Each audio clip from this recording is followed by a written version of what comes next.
तो मैं हूँ माया नगरी मुंबई में और ये है ऐतिहासिक Chhatrapati Shivaji Maharaj terminus railway station. और आज हम यहाँ से ट्रैवल करने वाले हैं हावड़ा की तरफ, और वो भी इस रूट पे चलने वाली एक premium train CSMT Howrah Duronto express में। और ये जर्नी होने वाली है इस ट्रेन के फर्स्ट क्लास कंपार्टमेंट में। तो जर्नी को शुरू करने से पहले देख लेते हैं कि आगे इस वीडियो में आपको क्या क्या देखने को मिलने वाला है।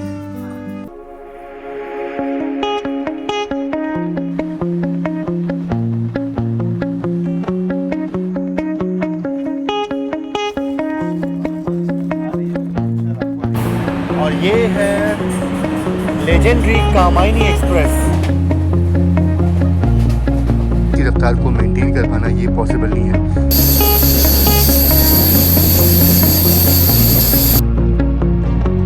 सामने अगर आप देखो तो एक और ट्रेन जो है वो खड़ी है। पूरी हमसफर है ना, वो भी लाइन में खड़ी है। तो यानी कि बैक टू बैक 3 गाड़ियां जो है बिल्कुल क्लोज में है।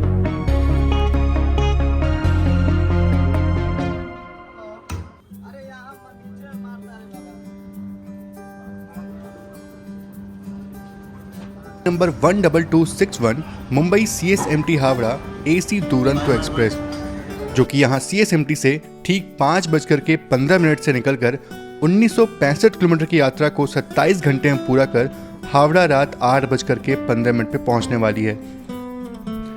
और ट्रेन के चलते ही आपका स्वागत पानी की बोतल और जूस के साथ होता है। जर्नी लंबी है और ट्रेन के स्टॉप्स भी कम हैं, तो स्टेशन स्किप्स और ढेर सारी चीज़ें आपको देखने को मिलने वाली इस जर्नी में।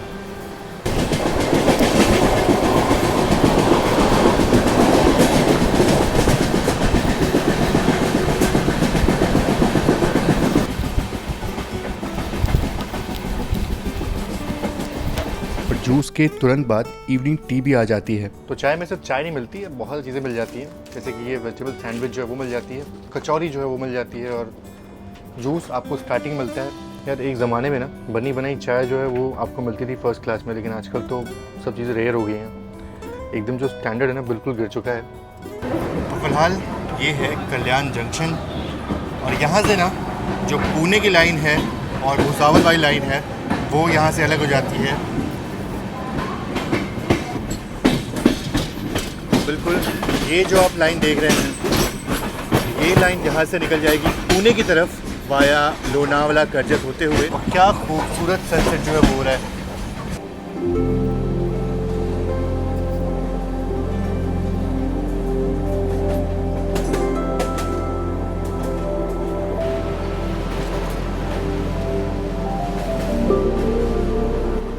भले ही ग्रीनरी उतनी ना हो, पर सूरज की ढलती किरणों ने सब कुछ खूबसूरत बना दिया है। जिधर भी नज़रें घुमाओ सूरज की हल्की सी लालिमा जो है वो फैली हुई है, और सब कुछ बहुत ही खूबसूरत लग रहा है। और लीजिए, बातों बातों में ही पहुंच जाते हैं कसारा रेलवे स्टेशन। और यहाँ पे ट्रेन का कोई कमर्शियल हॉल्ट नहीं है, यहाँ पे कोई पैसेंजर जो है वो ऑन बोर्ड नहीं होंगे। यहाँ पे सिर्फ टेक्निकल हॉल्ट होने वाला है, जहाँ पे ट्रेन के पीछे बैंकर जो है वो अटैच होने वाले हैं। अच्छा, बात करें अगर कसारा घाट की ना, तो ये हमारी ट्रेन का कोई ऑफिशियल हॉल्ट नहीं है, कोई कॉमर्शियल हॉल्ट नहीं है। ये एक टेक्निकल हॉल्ट है जहाँ पे जो बैंकर्स है वो अटैच होते हैं, और क्योंकि आगे थल घाट जो है वो मिलने वाला है और इगतपुरी में बैंकर्स डिटैच होते हैं, तो ये दोनों जो हैं वो टेक्निकल स्टॉप होते हैं इस रूट पे। अब अगर ऑफिशियली अगर देखा जाए ना, तो इस ट्रेन का 440 किलोमीटर यानी कि भुसावल तक कोई ऑफिशियल हॉल्ट नहीं है, तो इसको नॉन स्टॉप जो है वो ट्रेन जाती है। लेकिन बीच में ये 2 टेक्निकल हॉल्ट्स आते हैं, जिस कारण से तो ऐसे में मैं नहीं बोल सकता कि ये ट्रेन नॉन स्टॉप जो है वो भुसावल तक जाती है। हाँ, लेकिन एक चीज़ तो है कि ट्रेन इगतपुरी से भुसावल जो है वो बिल्कुल नॉन स्टॉप चलती है। 350 किलोमीटर ज़रूर से ट्रेन जो है वो नॉन स्टॉप चलती है, लेकिन वो भी बहुत बड़ी बात है। 350 किलोमीटर नॉन स्टॉप चलना बहुत ही बड़ी बात होती है। तो ट्रेन को कसारा से निकले सिर्फ 20 से 25 मिनट हुए होंगे, और वापस ट्रेन रुकने वाली है क्योंकि इगतपुरी पहुँचने वाले हैं। तो पहुँच रहे हैं इगतपुरी, और सामने जो बैंकर्स लोकोमोटिव है ना वो देखो रेस्ट कर रहे हैं, और हमारे जो बैंकर्स लोकोमोटिव लगे हुए थे पीछे की तरफ वो यहाँ पे अब डिटैच होने वाले हैं।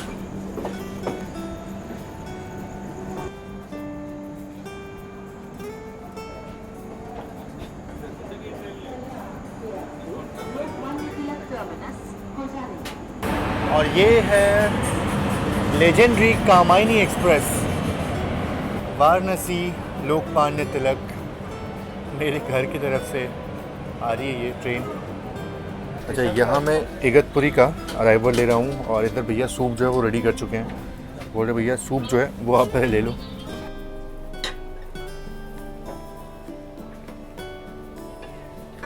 तो ये है इगतपुरी रेलवे स्टेशन और यहाँ पे जो हमारे बैंकर्स लगे हुए थे हमारे ट्रेन में ना, वो हो जाएंगे अब डिटैच, क्योंकि यहाँ से बिल्कुल सपाट ट्रैक्स हैं, कोई ग्रेडियंट जो है वो नहीं मिलने वाला। और एक और चीज़, यहाँ से ट्रेन जो है ना वो 350 किलोमीटर बिल्कुल नॉन स्टॉप चलने वाली है, बिना किसी हॉल्ट के। सीधा हॉल्ट जो है वो भुसावल होने वाला है। और एक और चीज़, बहुत सारे बड़े बड़े स्टेशन जो है वो हम स्किप करने वाले हैं, तो हाँ वो स्टेशन स्किप जो है वो ज़रूर से आपको दिखाऊंगा। और करीब रात के 11 बजे पहुँचेंगे हम भुसावल, जो हमारी ट्रेन का पहला कॉमर्शियल हॉल्ट होगा।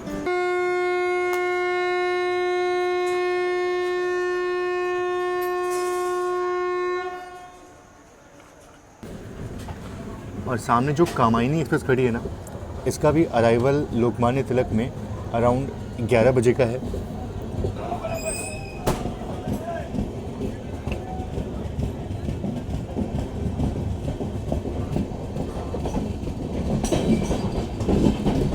इगतपुर से अपना डिपार्चर हो गया और डिपार्चर उससे पहले ही अपना सूप जो है वो सर्व हो गया था, दिखा आपको मैंने। और हाँ, एक चीज़ अच्छी है इस ट्रेन में ये कि सूप जो है ना वो खुद पेंट्री में फ्रेश बना करके यहाँ पे आया हुआ है, सर्व हुआ है।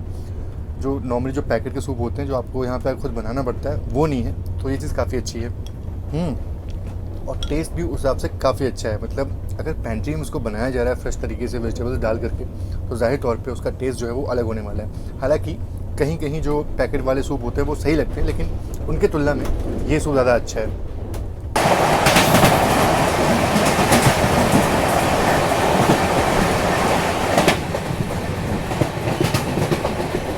तो रात के 9:10 का वक्त हो चुका है और फाइनली अपना डिनर जो है वो सर्व हो गया। हालांकि 8:30 बजे ही सर्व होना था, लेकिन और हम लोग वैसे भी थोड़ा लेट जो है डिनर करते हैं। बाकी वो ज़माना चला गया जब बिल्कुल हॉट केस में खाना जो है वो सर्व होता था। लेकिन गीतांजलि एक्सप्रेस में ट्रैवल किया है मैंने।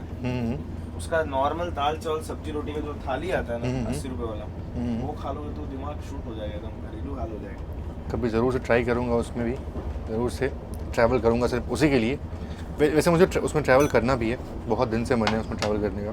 डिनर में क्या मिलता है देखो, दाल है, पनीर की सब्ज़ी है, राइस जो है वो थोड़ा बहुत दिया गया है, और ये भुजिया है, फ्राइज़ को एक ही बात लग रहा है मेरे को। तो ये मिलता है हमारे डिनर में। और खाना टेस्ट करने के बाद ना वाकई ये समझ में आ गया कि इस ट्रेन का खाना जो है आज तो बहुत ही ख़राब मिला है। पता नहीं आप लोग जो ट्रैवल किए होगे इसमें आपका एक्सपीरियंस कैसा होगा। अदरवाइज़ आज का जो पूरा एक्सपीरियंस है ना डिनर का, वो सच में बहुत ही ख़राब है। स्पेशली मतलब हमने इतनी सारी प्रीमियम ट्रेनों में यात्रा की हुई है ना कि मुझे पता है कि कैसा खाना जो है वो होना चाहिए, लेकिन इस ट्रेन का खाना कुछ ऐसा नहीं है कि मैं तारीफ़ कर पाऊँ या फिर कुछ अच्छा बोलूँ उसके बारे में। ऑब्वियसली अच्छा बिल्कुल भी नहीं है। और जस्ट डिनर जो है बस चल ही रहा था अपना कि मनमाड जंक्शन जो है वहाँ हम पहुँचने वाले हैं। ट्रेन मनमाड को स्किप करने वाली है।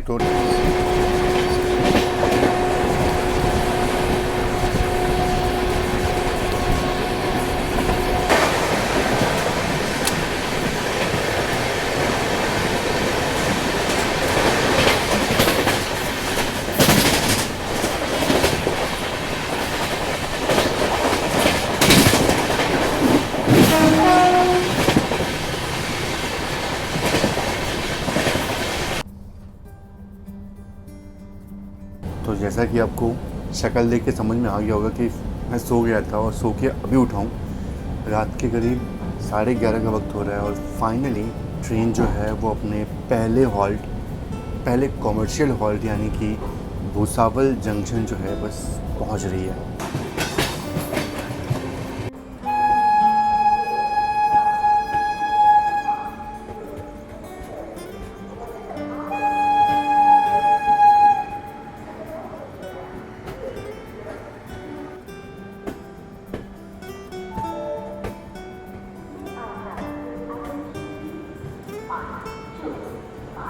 तो फाइनली पहुंच चुके हैं अपने जर्नी के पहले कॉमर्शियल हॉल्ट भूसावल जंक्शन पे और यहाँ पहुँचने का जो सही समय था वो था रात के 11 बजे, लेकिन ट्रेन आधे घंटे की देरी से यहाँ पहुँची है।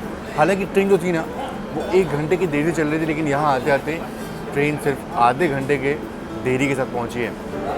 ऐसा लगता है कोई बहुत ही बड़ा VIP जो है वो स्टेशन पे आ रहा है, शायद इसलिए इतनी भीड़ थी। तो मैं बात करता है भूसावल की, तो भूसावल को जंक्शन इसलिए बोलते हो कि यहाँ से एक लाइन जो है वो इटारसी की तरफ निकल जाती है और एक लाइन यहाँ से निकल जाती है सीधा वर्धा की तरफ, और हाँ एक लाइन जस्ट इसके पीछे वाले स्टेशन यानी कि जलगांव से निकल जाती है, वो निकलती है सूरत की तरफ।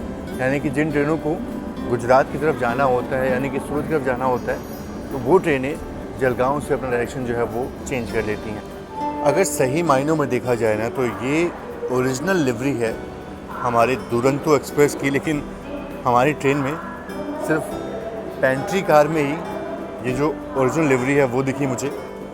अच्छा, एक चीज़ तो बताना ही भूल गया कि आप जब भी भूसावल आओ ना तो यहाँ के जो बनाना है ना वो ज़रूर आप ट्राई करना है, क्योंकि नॉर्मली इस रीजन में यानी कि भूसावल और जलगांव वाले रीजन में आपको बनाना जो है बड़े अच्छे मिल जाते हैं। खैर चलो, अपना डिपार्चर का टाइम हो चुका है, सिग्नल जो है वो प्रोसीड का हो चुका है।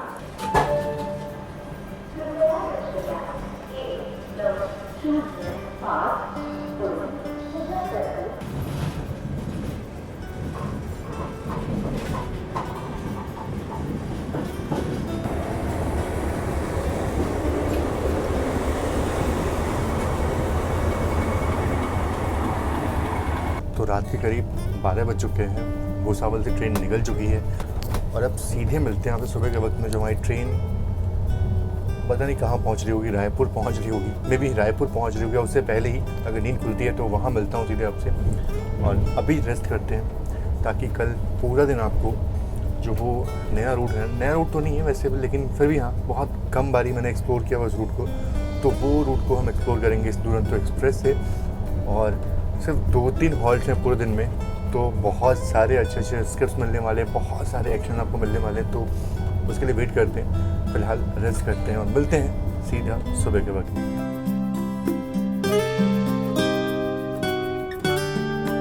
तो गुड मॉर्निंग, सुप्रभात, और सुबह के 7 बज चुके हैं और जस्ट अभी क्रॉस करने वाले हैं महाराष्ट्र और छत्तीसगढ़ का बॉर्डर।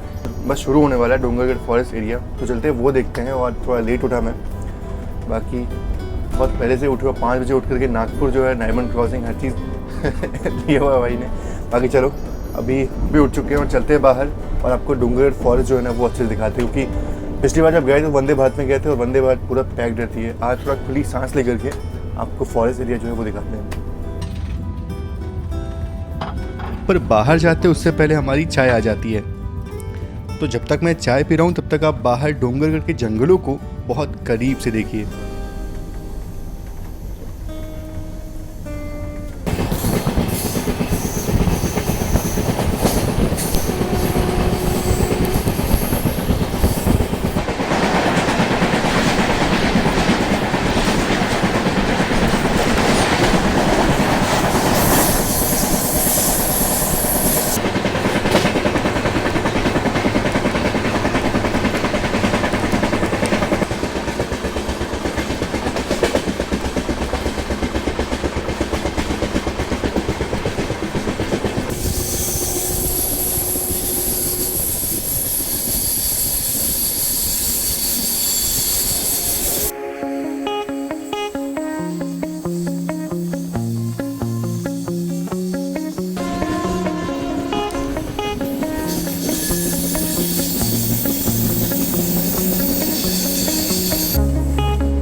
अच्छा, फ़िलहाल अभी हम डोंगरगढ़ स्टेशन को क्रॉस कर रहे हैं और सामने पहाड़ पे ना, अब तो शायद दिख नहीं रहा होगा, डोंगरगढ़ का जो मंदिर है, प्रसिद्ध मंदिर जो है वो दिखता है, वो मिस कर दिया मैंने।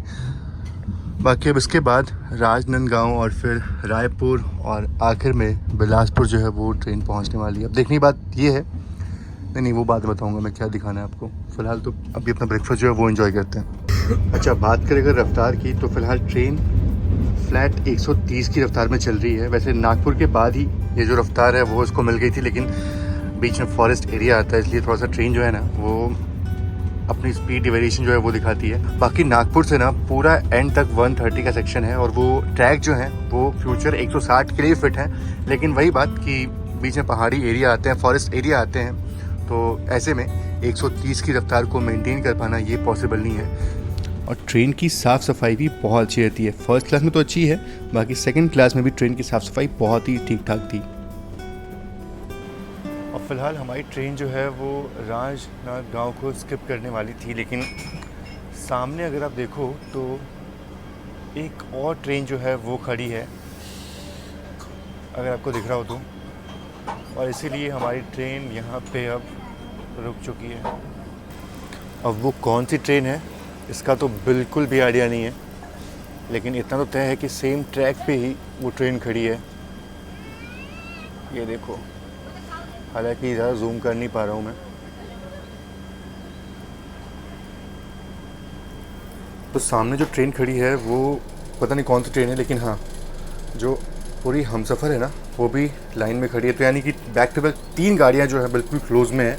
और पता है तो क्यों होता है, बताता हूँ मैं आपको। ये रूट जो है ना ये बहुत ही वाहियात रूट है एक्सप्रेस ट्रेनों के लिए, और गुड्स ट्रेनों के लिए बिल्कुल जन्नत है ये। तो फाइनली ट्रेन को ग्रीन सिग्नल जो है वो मिल गया। सामने जो ट्रेन खड़ी थी वो अब निकल चुकी है, और हो सकता है कि शायद से राजनांद गांव में उसको हम ओवरटेक करें और वही पता चलेगा कि वो कौन सी ट्रेन थी। ये देखो 120 का यहाँ पे MPS जो है वो दिया गया है, यानी कि 120 की रफ्तार में ट्रेनें इस ट्रैक से गुजर सकती हैं, चल सकती हैं। लेकिन मैं बता रहा हूँ आपको ना, इस रूट पे इतने सारे गुड्स आपको मिलने वाले हैं कि उसके कारण से जो एक्सप्रेस ट्रेन की रफ्तार है बहुत धीमी हो जाती है। तो मुझे लगा शायद किसी ट्रेन को यहाँ पे ओवरटेक करेंगे हम, पर ऐसा कुछ हुआ नहीं। और फिलहाल अभी स्किप हो रहा है राजनांद गांव।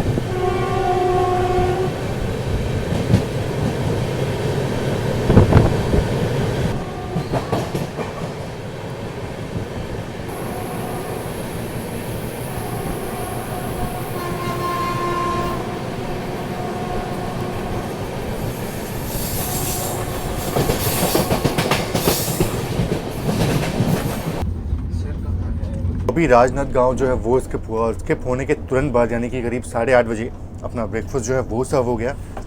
नॉर्मल जो राजधानी नहीं, किसी भी प्रीमियम ट्रेन का जो ब्रेकफास्ट होता है वो वैसे ही ब्रेकफास्ट है।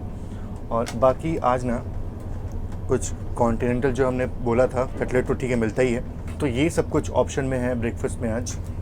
और नॉर्मली ये ब्रेड है और ये दूध है कॉर्नफ्लेक्स के लिए मेरे ख्याल से, और एक फ्रूट के नाम पे आपको एक बनाना जो है वो मिल जाता है, और चाय जो है वो तो मिलती है आपको।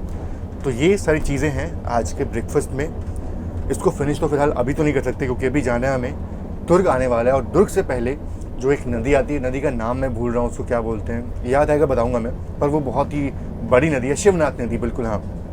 तो शिवनाथ नदी जो है वो क्रॉस होने वाली, तो वो मैं आपको दिखाता हूँ। और यहाँ पे इंदौर पुरी हमसफ़र का ओवरटेक जो है वो फिलहाल अभी हो रहा है, जस्ट शिवनाथ रिवर के पहले ही।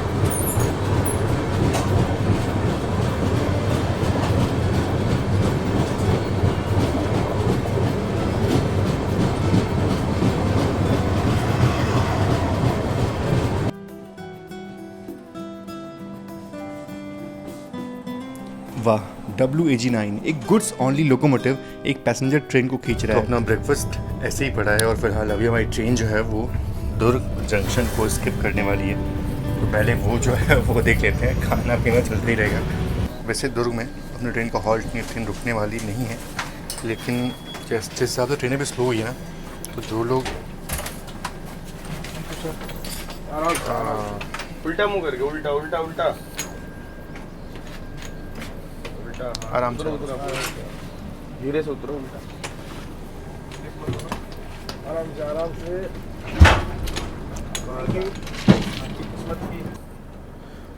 और हमारी ट्रेन दुर्ग के जस्ट आउटर पे रुकी है, और रुकने का सिर्फ एक ही कारण हो सकता है क्योंकि सामने जो वंदे भारत है ना उसने प्लेटफॉर्म ऑक्यूपाई किया होगा, और जैसे उसका डिपार्चर होगा उसके बाद हमारी ट्रेन का वहाँ पे अराइवल होगा। और हमारी ट्रेन वैसे रुकने तो नहीं वाली, स्किप होगा।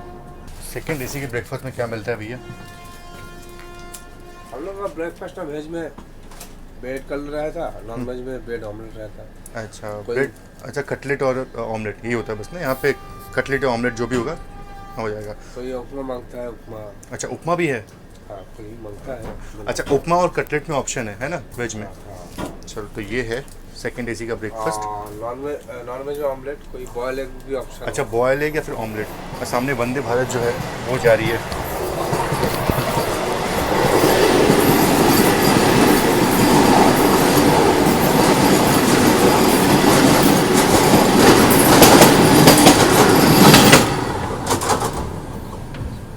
तो जैसे ही बिलासपुर नागपुर वंदे भारत का वहाँ से डिपार्चर हुआ, हमारा प्लेटफॉर्म पे जाने की अनुमति जो है वो मिल गई। अब देखते हैं कि दुर्ग में हमारी ट्रेन रुकती है या फिर स्किप करती है। मोस्टली दुर्ग में हमारी ट्रेन रुकने वाली नहीं है, सीधा इसका हॉल्ट जो है वो रायपुर जो है होने वाला है।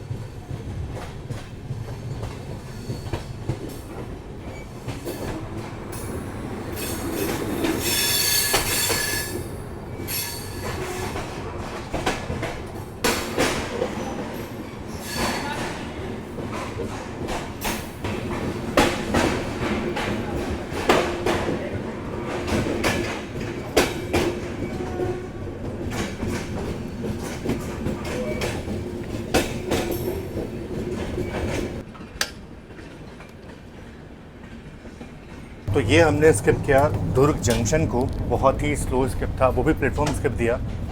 और एक और चीज़ अगर बात करें दुर्ग की ना, तो दुर्ग जंक्शन इसलिए क्योंकि यहाँ से सिर्फ एक लाइन जो है वो निकलती है दिल्ली राजरा की तरफ, और ये जो आप लाइन देख रहे हैं ना, ये लाइन जो है वो उधर ही जाती है, और इसीलिए दुर्ग एक जंक्शन रेलवे स्टेशन है। बाकी इसके बाद ना हमारी ट्रेन जो है वो भिलाई को स्किप करने वाली है। भिलाई जो है एक बहुत बड़ा पावर प्लांट है, आपने सुना होगा, मतलब आपने बहुत नाम सुना होगा इसका। और साथ ही साथ भिलाई में एक इलेक्ट्रिक लोको शेड भी है। तो साथ ही साथ अगर आपको बताऊं तो यहीं पे जो हमारे ट्रैक्स होते हैं ना, जो हमारे जो ए ग्रेड के ट्रैक्स होते हैं वो यहाँ पे मैन्युफैक्चर होते हैं, वो बनते हैं हमारे इंडियन रेलवेज़ के। तो इस हिसाब से भिलाई जो है वो एक बहुत इंपॉर्टेंट लोकेशन है हमारे इंडियन रेलवेज़ के लिए। चलिए उसका भी आपको स्किप जो है वो दिखाते हैं।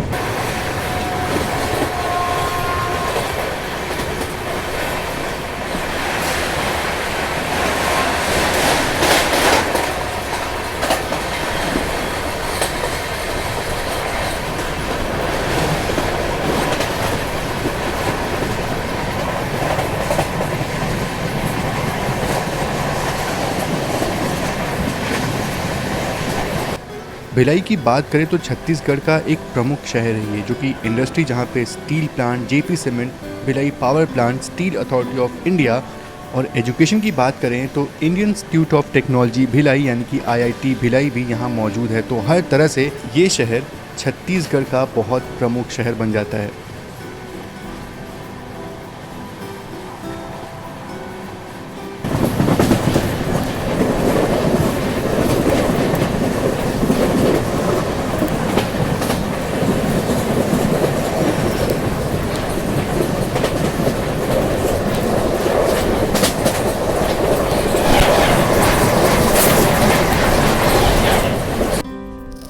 और ये मेरे ख्याल से रायगढ़ निज़ामुद्दीन गोंडवाना एक्सप्रेस है। जी हाँ, बिल्कुल ये वही है। बाकी इस पार्ट को मैं यहीं पे ख़त्म करता हूँ क्योंकि ये पार्ट बहुत लंबा हो जाएगा, और मैं रायपुर के बाद जो आगे की जर्नी है, हावड़ा तक की जर्नी जो है, वो मैं आपको नेक्स्ट पार्ट में दिखाऊंगा। और उस पार्ट में भी बहुत सारी चीज़ें हुई हैं जिसको मैं अलग से आपको दिखाना चाहता हूँ। तो फिर चलिए मिलते हैं आपसे नेक्स्ट पार्ट में। इस पार्ट में सिर्फ इतना ही। बाकी आप सभी का बहुत बहुत धन्यवाद इस वीडियो को देखने के लिए। जय Hind and God bless you all.